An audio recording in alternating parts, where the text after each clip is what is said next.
జగన్మోహన్ రెడ్డి గారు కృష్ణా జలాలకు సంబంధించి ఒక పెద్ద లెటరే రాశారు, లేఖ. ఓకే, కృష్ణా జలాల్లో మనం చంద్రబాబు నాయుడు గారికి చిత్తశుద్ధి లేదు అంటూ చాలా క్లియర్గా అందులో వ్యాఖ్యానించారు. అసలు ఏంటి ఇష్యూ ఏంటి? స్వర్ణ గారు, బేసిక్గా ఈరోజు జగన్మోహన్ రెడ్డి గారు మాజీ ముఖ్యమంత్రి గారు ఒక సుదీర్ఘ లేఖను చంద్రబాబు నాయుడు గారిని ఉద్దేశించి రాస్తూ బహిరంగంగా దాన్ని ప్రకటించారు. దాంట్లో 2-3 అంశాల్లో, ఒకటి కృష్ణా నదీ జలాల వినియోగానికి సంబంధించి, కేటాయింపులకు సంబంధించి డిస్ప్యూట్ ట్రిబ్యునల్ ఏదైతే ఉందో కేడబ్ల్యూడిటి వీటికి సందర్భంగా ఆంధ్రప్రదేశ్ ప్రభుత్వ వాదనలు సమర్థవంతంగా లేవు, ఇది రాష్ట్రానికి రాయలసీమ నష్టం అనే యాంగిల్లో తీసుకొచ్చారు. ఫస్ట్ పాయింట్ మీరు చెప్తున్నట్టుగా ప్రాథమికమైన అంశం సబ్జెక్ట్ ఏంటని. కొంచెం ఇది డ్రై సబ్జెక్ట్ కాబట్టి ప్రజలకు అర్థం కావడం కోసం జగన్మోహన్ రెడ్డి గారు చాలా సుదీర్ఘంగా రాశారు. 2, ఆంధ్రప్రదేశ్కి తెలంగాణకు మధ్య నీటి కేటాయింపులు పునఃసమీక్ష చేయాలి అని తెలంగాణ ప్రభుత్వం ఎప్పటి నుంచో కోరుతా ఉంది. అయితే ఇక్కడ 2-3 అంశాలు వస్తుందంటే, ఫస్ట్ మనకు వాటర్ డిస్ప్యూట్లో సుప్రీం వచ్చి సాధారణంగా కోర్టులు ఇవి ఉంటాయి, కానీ వాటర్ విషయాలు వచ్చినప్పుడు ట్రిబ్యునలే సుప్రీం, కోర్టుతో సమానం, సుప్రీంకోర్టు తీర్పుతో సమానంగా ఉంటాయి. ఈ ట్రిబ్యునల్ ఇచ్చిన ఆదేశాలే ఫైనల్. దీని ఏదైనా మార్చాలంటే ఇక భారత పార్లమెంటే మార్చాలి, అంత శాంటిటీ ఆ తీర్మానాలకు ఉంటుంది, అది చట్టబద్ధం. మనకు ప్రస్తుతానికి బచావత్ అవార్డు ఉంది, ఒక్కొక్క నదికి ఒక్కొక్క ట్రిబ్యునల్ ఉంటుంది. ఇప్పుడు కృష్ణా నదికి సంబంధించి మనకు మహారాష్ట్రలో ప్రారంభమై ఆంధ్రప్రదేశ్లో ముగిస్తుంది. ఆ నది దాదాపు 2,000 కిలోమీటర్ల 2 లక్షల కిలోమీటర్ల దూరంలో ప్రయాణం జరుగుతున్నది. ఈ ప్రయాణంలో అనేక ఉపనదులు కలుస్తుంటాయి. ఈ నదిలో నీటి ఎంత లభ్యం అవుతాయి, ఏ రాష్ట్రానికి ఎన్ని టీఎంసీలు అనే దానిపైన ఫస్ట్ 1976 ప్రాంతంలోనే బచావత్ కేటాయించింది. దాని ప్రకారం ఉమ్మడి ఆంధ్రప్రదేశ్కి 811 టీఎంసీల నికర జలాలు ఉన్నాయి. మొత్తం 2,000 పైచీలకు నికర జలాల్లో ఉన్నాయి. అయితే ఉమ్మడి ఆంధ్రప్రదేశ్లో మాకు అన్యాయం జరిగింది. క్యాచ్మెంట్ ఏరియా అంటారు, అంటే నీటి లభ్య ప్రాంతం అనొచ్చు, లేదా నీటి ప్రవాహం ప్రాంతం నది, అది ఫస్ట్ మాది ఉంటుంది తెలంగాణలో. ఎక్కువ తెలంగాణ ఆంధ్రప్రదేశ్తో పోల్చుకుంటే 70% నది ప్రవాహం కూడా మా దగ్గరే ఉంది తెలంగాణలో. సో మాకు 700 టీఎంసీలు కావాలి, మాకు 299 ఇచ్చారు. అంటే మనకు 811లో 500 పైచిలకు టీఎంసీలు ఏపీకి ఉన్నాయి ప్రజెంట్ ఏపీకి, మిగిలిన 299 తెలంగాణకు ఉన్నాయి. ఇది చాలా అన్యాయం, కాబట్టి పునఃసమీక్ష చేసి మాకు ఎక్కువ నీళ్ళు ఇవ్వాలి అని తెలంగాణ ప్రభుత్వం మొదటి నుంచి ఫైట్ చేస్తా ఉంది, విడిపోయినప్పటి నుంచి. ఇది పేచి, తెలంగాణకి ఆంధ్రప్రదేశ్కి పేచి మధ్య ఇది. ఈ క్రమంలో జరిగిన పరిణామం ఏంటంటే బచావత్ వచ్చింది. ఇప్పుడు బచావత్ అయిపోతా ఉంది. ఇప్పుడు బ్రిజేష్ కుమార్ ట్రిబ్యునల్ వేశారు, ఇంకో కొత్త ట్రిబ్యునల్. అంటే ఇది ఇప్పుడు ఏం చేయాలి, కొత్తగా నీటి కేటాయింపులు, అంటే ఈ 40-50 ఏళ్ళలో నీటి లభ్యత మారిపోయి ఉంటుంది కదా, చాలా మాదిరి ఉంటుంది, వాతావరణ బారిస్లు మారాయి కాబట్టి కొత్తది వేశారు. ఆ కొత్త వాళ్ళు కొత్త ప్రతిపాదన చేశారు. ఆ ప్రతిపాదనలో ఉన్న అతి ప్రమాదకరం ఏంటంటే, మిగులు జలాలు అదేవిధంగా వరద జలాలను కూడా దేశమంతా బంద్ చేసినారు, మొత్తం 4 రాష్ట్రాలకు బంద్ చేసినారు. యాజ్ పర్ బచావత్ కానీ ట్రిబ్యునల్ యొక్క ఉద్దేశం ఏంటంటే, ఈ మిగులు జల వరద జలాలు చివరి రాష్ట్రానికి ఇచ్చేస్తారు కంప్లీట్. అంటే మిగులు జలాల వరద జలాలు రేర్, అది ఎంత వస్తే అంత కింద రాష్ట్రానికి ఇవ్వాలి. దీన్ని అన్ని రాష్ట్రాలకు పంచే ప్రతిపాదన చేశారు. ఇది మాకు నష్టం అనే డిస్ప్యూట్ కొనసాగుతున్న నేపథ్యంలో ఈ 811 టీఎంసీల్లో ఆంధ్రాకి ఎంత, తెలంగాణకి ఎంత అనే విషయంలో తెలంగాణ రాష్ట్ర ప్రభుత్వం లేవనెత్తిన అంశాలు చర్చే అంశమే ఈ ట్రిబ్యునల్ యొక్క సమస్యగా మనం చూడాలి. ఇప్పుడు కృష్ణా జలాలకు సంబంధించిన రాష్ట్ర హక్కులను కాపాడడంలో చంద్రబాబు నాయుడు గారు కంప్లీట్గా ఫెయిల్ అయ్యారు అనేది జగన్మోహన్ రెడ్డి గారు ఆ లెటర్లో చెప్పారు. ఎట్లా ఫెయిల్ అయ్యారు, ఏమంటారు?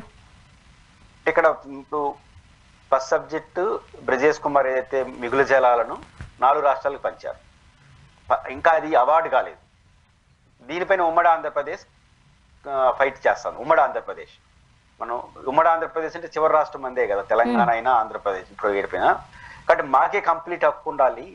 అలాంటిది మీ పై రాష్ట్రాలు కూడా ఎట్లా పంచుతారు మిగులు జలాలని, ఇక్కడ వరద జలాలు అనేది ఫైటింగ్ నడుస్తా ఉంది. ఇంతలో రాష్ట్ర విభజన జరిగిపోయింది.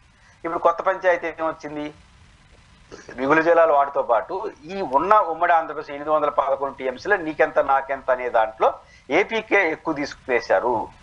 మొత్తం ఉభయ తెలుగు రాష్ట్రాలతో పోల్చుకుంటే హైయెస్ట్ క్యాచ్మెంట్ ఏరియా మా దగ్గర ఉందని తెలంగాణ అంటుంది. ఇంకొక వాదన ఏం తీసుకొస్తున్నారంటే 811 టీఎంసీలో 512 టీఎంసీలు 299 టీఎంసీలు ఇది టెంపరీ అడ్జస్ట్మెంట్ ఆన్ 10 years. ఇద్దరు చీఫ్ సెక్రటరీలు విడిపోయిన సందర్భంలో హడావుడిగా ఈ లెక్క వేసుకున్నారు. కాబట్టి ఈ హడావుడి లెక్క కుదరదని తెలంగాణ రాష్ట్ర ప్రభుత్వం అంటుంది. ఇది శుద్ధ తప్పు. ఎందుకంటే ఉభయ తెలుగు రాష్ట్రాలు విడిపోయిన తర్వాత చీఫ్ సెక్రటరీలు కూర్చొని చేసింది ఏంటంటే, ఇప్పుడు ఆంధ్రప్రదేశ్ సరిహద్దు ఉంది కదా, దీంట్లో ఏ ప్రాజెక్టుకి ఎంత నీళ్లు కేటాయించింది బచావత్ అనేది లెక్కలేస్తే 512 టీఎంసీలు వచ్చినాయి. తెలంగాణ ప్రాంతంలో ఏ ప్రాంతానికి ఏ ప్రాజెక్టుకి ఎంత ఉందంటే 299 వచ్చినాయి. ఇది లెక్కల మాస్టర్లు మాత్రమే వీళ్ళు. తెలంగాణ భూభాగం ఎంత ఉంది, ఆంధ్ర భూభాగం ఎంత ఉంది, ఈ 512 299 వచ్చింది. సో ఇంకా దీంట్లో వీళ్ళు చేసింది చీఫ్ సెక్రటరీ తాత్కాలం పెట్టింది బచావత్ అని ఆంధ్రప్రదేశ్ వాదన, మా వాదన కూడా అదే. అయితే ఇక్కడ ఒక లాజిక్ చెప్పాలి. తెలంగాణ వాదన ఏంటి, ఎక్కువ క్యాచ్మెంట్ ఏరియా తెలంగాణలో ఉండగా మాకు తగిన వాటా లేదు అంటుంది. దీన్ని కానీ అంగీకరిస్తే మొత్తం ఆంధ్రప్రదేశ్ రాష్ట్రానికే నష్టం, నాట్ ఓన్లీ ఆంధ్రప్రదేశ్, తెలంగాణకు కూడా నష్టం. ఎందుకంటే 2 లక్షల పైచిలకు చదరపు కిలోమీటర్ల విస్తీర్ణంలో దాదాపు 50% విస్తీర్ణం కర్ణాటకలో ఉంది, కృష్ణా నది. ఇప్పుడు 2000 చిల్లర టీఎంసీల్లో వాళ్ళ లాజిక్ అయితే ఏంటంటే సగం టీఎంసీ ఎవరికి కేటాయించాలి, కర్ణాటక కేటాయించాలి. కానీ ఏపీ కన్నా తక్కువ నీళ్ళు వాళ్ళు కేటాయించారు. ఎట్లా కేటాయించారు, మంది 26% క్యాచ్మెంట్ ఏరియా ఉంటే 711 టీఎంసీలు, వాళ్ళది దాదాపు 50% ఉంటే 1000 టీఎంసీలు మనకన్నా తక్కువ ఎందుకు కేటాయించారంటే క్యాచ్మెంట్ ఏరియా ఆధారంగా కేటాయించబడదు. అప్పటికే జగన్మోహన్ రెడ్డి గారు ఈరోజు లెటర్ రాశారు, ఎవరు ఫస్ట్ ప్రాజెక్టులు కడతారో దాన్ని ప్రొటెక్ట్ చేయాలి, ఫస్ట్ కమ్ ఫస్ట్, ఇది అంతర్జాతీయ నిబంధనలు. అంటే అప్పటికే ఆంధ్రప్రదేశ్లో నాగార్జున సాగర్, ప్రకాశం బ్యారేజీ, శ్రీశైలం ప్రాజెక్ట్ ఇవన్నీ వచ్చినాయి కాబట్టి వీటికి కేటాయింపులు చేశారు. దీన్ని సస్టైన్ చేయాల్సిన అవసరం, స్ట్రెంథన్ చేయాల్సిన అవసరం ట్రిబ్యునల్స్ది. ఇది ఎవరి దయా దాక్షిణ్యాలు కాదు. ఒక టీఎంసీ అదనంగా తెలంగాణకు ఆంధ్ర నుంచి కేటాయితే ఒప్పుకోకూడదు అనేది జగన్మోహన్ రెడ్డి గారి వాదన. తెలంగాణ వాదన ఏమో మాకు ఎక్కువ కావాలని కొట్లాడుతున్నారు. ఈ విషయంలో సమర్థవంతమైన వాదనల్ని తెలుగుదేశం ప్రభుత్వం వినిపించట్లేదనే యాంగిల్లో జగన్మోహన్ రెడ్డి గారు ఈరోజు ఇది రాయలసీమకు నష్టం అని లెటర్ రాశారు. అండ్ మరీ ముఖ్యంగా ఈ జల వివాదాలకు సంబంధించి ఏపీకి నష్టం జరుగుతోంది అనే వాదన కూడా ఉంది. అంటే నష్టం ఎలా ఉంటుందంటే సోన గారు, బేసిక్ గా ఈ 812 టీఎంసీల్లో ఇప్పుడు 512 టీఎంసీలు ఏపీకి ఉన్నాయి, 299 తెలంగాణకు ఉన్నాయి. దీన్ని మార్చి ఉల్టా చేయమంటుంది. ఉల్టా కాదు, ఏకంగా 700 టీఎంసీ మాకే ఏంటి అంటున్నారు. అది జరగదు, కానీ ఆర్గ్యుమెంట్ చేస్తున్నారు. దీన్ని కేంద్ర ప్రభుత్వం మార్గదర్శకాలు రూపొందిస్తూ అలో చేసింది. Krishna water tribunal dispute tribunal 1 బచావత్లో జరిగింది. దాని ఇచ్చిన ఆదేశాల ప్రకారం ఇప్పుడు జరుగుతున్నాయి. ఇప్పుడు 2 ఏర్పాటు చేసి మార్గదర్శకాలు రూపొచ్చింది. మార్గదర్శకాలు రూపొందించిన వెంటనే జగన్మోహన్ రెడ్డి గారు ముఖ్యమంత్రిగా ఉన్నప్పుడు సుప్రీంకోర్టులో పిటిషన్ వేశాడు, అసలు కేంద్ర ప్రభుత్వం ఎట్లా మార్గదర్శకాలు ఇస్తుంది. ఒకసారి బచావత్ మీన్స్ ట్రిబ్యునల్ కేటాయించిన తర్వాత దాన్ని పునఃక్షమించి చేసే అధికారం కేంద్ర ప్రభుత్వానికి లేదు. అది భారత పార్లమెంటుకు మాత్రమే ఉంది.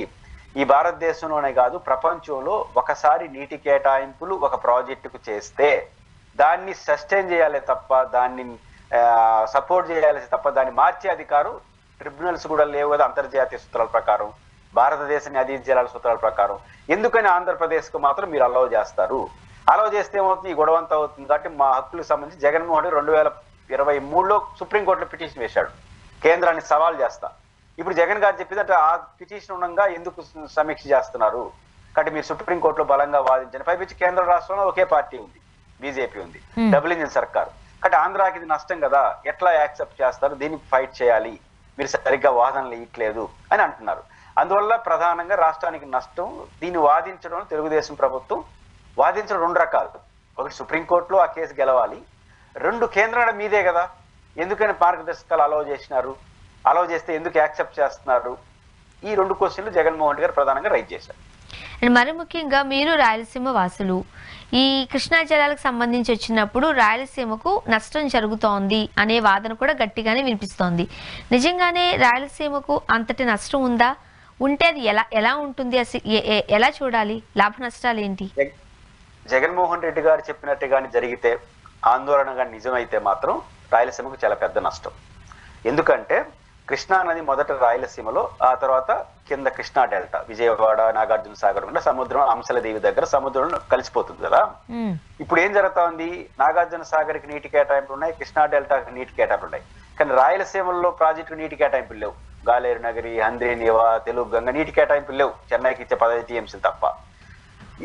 మా బాధ ఏంటి, ఇప్పుడు దీంట్లో మిగులు జలాలు వీటిపైన ఆధారపడి ఈ ప్రాజెక్టులు కడుతున్నాం. గాలేరు నగరి, హంద్రీనివా ఈ ప్రాజెక్టులు కట్టడం వల్ల రేపు మనకు 512 టీఎంసీలు అట్లే ఉండింది అనుకోండి. బచావతిలో ఏముందంటే ఒక రాష్ట్రానికి నీటి కేటాయింపులు చేసినప్పుడు అడ్జస్ట్ చేసుకునే అధికారం కూడా ఆ రాష్ట్ర ప్రభుత్వానికి ఉంది. ఉదాహరణకు నాగార్జున సాగర్ రైట్ బ్రాంచ్ కింద కృష్ణా డెల్టా ఉంది, వాళ్ళకు 100 పైచీలకు టీఎంసీల నికర జలాలు ఉన్నాయి. రేపు పోలవరం పూర్తి అయిపోయింది అనుకోండి, కుడికాలువ ద్వారా కృష్ణా డెల్టాకి గోదావరి నీళ్ళు వచ్చేస్తాయి. అప్పుడు ఆ 100 టీఎంసీలు మా రాయలసీమలోని గాలేరు నగరి, హంద్రీనివా కేటాయించాలి, అడ్జస్ట్ చేసుకోవాలి. ఇప్పుడు మనకు 512 టీఎంసీలు రాష్ట్రానికి హక్కుగా ఉంటాయి. ఇప్పుడు 512 టీఎంసీలో 100 టీఎంసీ అటు పోయినాయి అనుకో తెలంగాణకి, అప్పుడు వచ్చే మిగులు గోదావరి పోలవరం పూర్తయితే రాష్ట్రం అంతా సస్యశ్యామలం అని ఎందుకంటున్నారంటే, పోలవరం పూర్తయితే ఆ నీళ్లు కృష్ణా డెల్టాకి ఇచ్చేస్తే కృష్ణా డెల్టాకి పైనుంచి వదలాల్సిన నీళ్ళు వదలకుండా రాయలసీమ పెట్టుకోవచ్చు అని. ఇప్పుడు 100 టీఎంసీలు 512 టీఎంసీలో కొట్టయింది అనుకోండి తెలంగాణకు, ఇంకా మాకు నీళ్ళు ఎండుతూ వస్తాయి, పోలవరం పూర్తయినా నీళ్ళు రావు. రెండు పైపెచ్చు మిగులు జలాలపై ఆధారపడిన ఈ ప్రాజెక్టులకు ఈ అడ్జస్ట్మెంట్ చేయడానికి కుదరదు. సో రాయలసీమకు పెను నష్టం జరుగుతుంది. కాబట్టి 512 టీఎంసీలో 1 టీఎంసీ కూడా మన హక్కుని వదులుకోకూడదు. దీనికి చేయాల్సిందల్లా జగన్మోహన్ రెడ్డి గారి ప్రభుత్వం వేసిన పిటిషన్ ని కొనసాగిస్తూ దాన్ని గెలవాలి. 2 మార్గదర్శకాలు ఏదైతే కేంద్రం దాన్ని అభ్యంతరం చెప్పాలి. 3వది సమర్థవంతమైనటువంటి లాయర్ల బృందాన్ని ఏర్పాటు చేయాలి. ఇది ఇంపార్టెంట్. జగన్ గారు ప్రస్తావించినదే. స్వర్ణ గారు బేసిక్ గా ఏ కేసులో అయినా కేసు ఎలాంటిదైనా లాయర్ చాలా ఇంపార్టెంట్. వాదన చేయాలి కదా, ప్రజెంటేషన్ ఉండాలి.